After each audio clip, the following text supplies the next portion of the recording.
Hello everyone.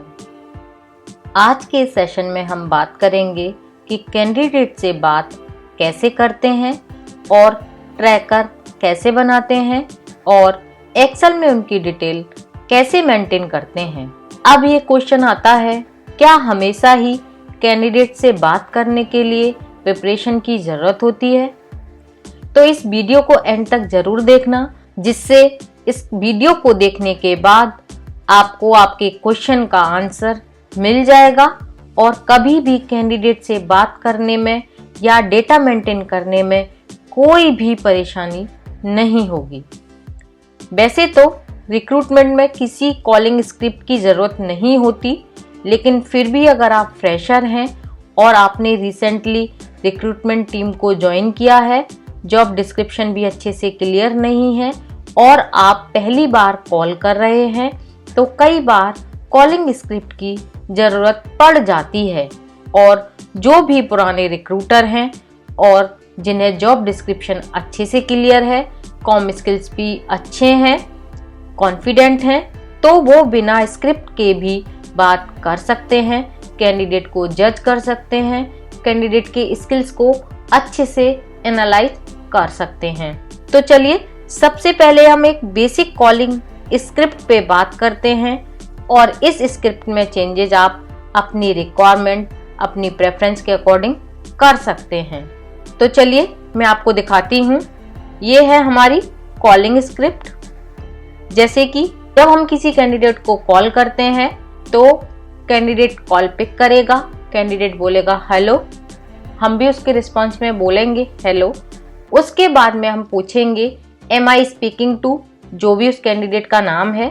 उसके बाद में वो रिस्पॉन्ड करेगा यस और नो। अगर नहीं है तो सॉरी बोलकर कॉल को कट कर देंगे, अदरवाइज यस कहता है तो हम कन्वर्सेशन को कंटिन्यू रखेंगे। उसके बाद में हम बोलेंगे good morning, good afternoon, evening, जो भी टाइम के अकॉर्डिंग आप विश करना चाहते हैं। इसके अलावा हाय, हेलो, जो भी आपको बोलना है आप अपने अकॉर्डिंगली इसको बोल सकते हैं। उसके बाद में आप अपना नाम बताएंगे, Tripti Gupta this side, calling from RM global consulting, आप अपना नाम बताएंगे और आप कहां से बोल रहे हैं वो भी उसको बताएंगे और आपने कॉल क्यों किया है उसका पर्पज बताएंगे। I have called you regarding one job opportunity, are you looking for a job और जॉब चेंज। अगर वो कहता है कि no I am not looking for a job change, तो आप थैंक यू बोलकर कन्वर्सेशन को डिसकंटिन्यू कर सकते हैं। इसके अलावा जब वो नो बोलेगा तो आप उससे रेफरेंसेस के लिए भी बोल सकते हैं और आप उससे कह सकते हैं कि अगर कोई व्हाट्सएप ग्रुप है या उसके कुलीग हैं या उसके कोई फ्रेंड्स हैं जो सेम प्रोफाइल में जॉब के लिए देख रहे हैं, तो वो उसको रेफर कर सकता है। अगर वो यस बोलता है और अगर वो चेंज करना चाहेगा तो यस बोलेगा, तो आपको कन्वर्सेशन कंटिन्यू रखना है। और आगे कन्वर्सेशन स्टार्ट करने से पहले आप उससे पूछ सकते हैं is this right time to talk, और ये ऑप्शनल है, बट इससे इन कन्वर्सेशन में थोड़ी सी जान आ जाती है। अगर वो यस कहता है तो आप कन्वर्सेशन कंटिन्यू रख सकते हैं और अगर वो नो बोलता है तो आप उससे उसका कन्वीनियंट टाइम पूछ सकते हैं। या तो वो आपको कहेगा I will call you later, या बोलेगा can you call me at this time. अपने ट्रैकर में अपडेट कर सकते हैं और अकॉर्डिंगली उस टाइम पे कॉल कर सकते हैं। जब वो यस बोलेगा तो आपको बोलना है I have an opportunity with one of the leading IT company for the position of, position का नाम, for लोकेशन का नाम। एंड उसके बाद में जब आप ये डिटेल उसके साथ शेयर कर देंगे तो आप आगे बढ़ने से पहले आप उससे पूछेंगे are you comfortable with all the factors. वो कहता है यस, देन आप कंटिन्यू करेंगे। अदरवाइज अगर वो कहता है कि no I am not okay for the location, not okay for the company, तो then you can say okay, thank you and have a good day.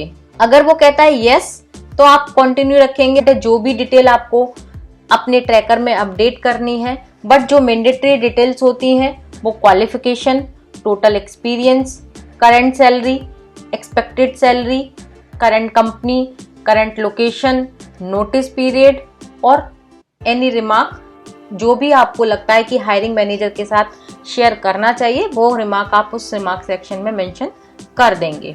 तो जब कैंडिडेट यस बोलता है तो आप उससे ये जो डिटेल्स हैं वो आप ले सकते हैं और ट्रैकर में अपडेट कर सकते हैं। इसके अलावा कोई हायरिंग मैनेजर का स्पेसिफिक ट्रैकर हो, उसके अकॉर्डिंगली डिटेल्स आपसे उससे पूछ के उसमें फिल कर सकते हैं।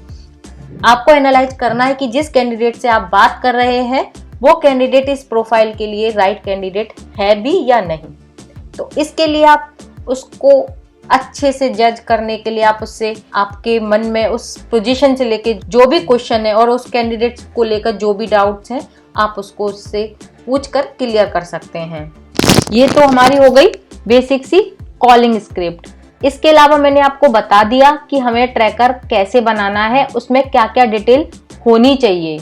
इसके बाद नेक्स्ट वीडियो में हम एक एग्जाम्पल लेकर बात करेंगे तीनों केस पर कि कैंडिडेट जब इंटरेस्टेड नहीं है तो क्या करना चाहिए, दूसरा केस जब कैंडिडेट कॉल बैक करने के लिए बोलता है इसमें क्या करना चाहिए, और जब कैंडिडेट इंटरेस्टेड है तो उस केस में क्या करना चाहिए। मैं उम्मीद करती हूँ आपको कॉलिंग स्क्रिप्ट अच्छे से समझ आई होगी और आप अपने अकॉर्डिंगली इसमें चेंजेस कर सकते हैं। इससे रिलेटेड आपको कोई भी कंसर्न है, कोई भी क्वेरी है तो आप मुझे कॉल कर सकते हैं। डिस्क्रिप्शन में मेरी ईमेल आईडी है, आप मुझे मेल कर सकते हैं। मिलती हूँ फिर नई वीडियो के साथ, तब तक के लिए वंदे मातरम।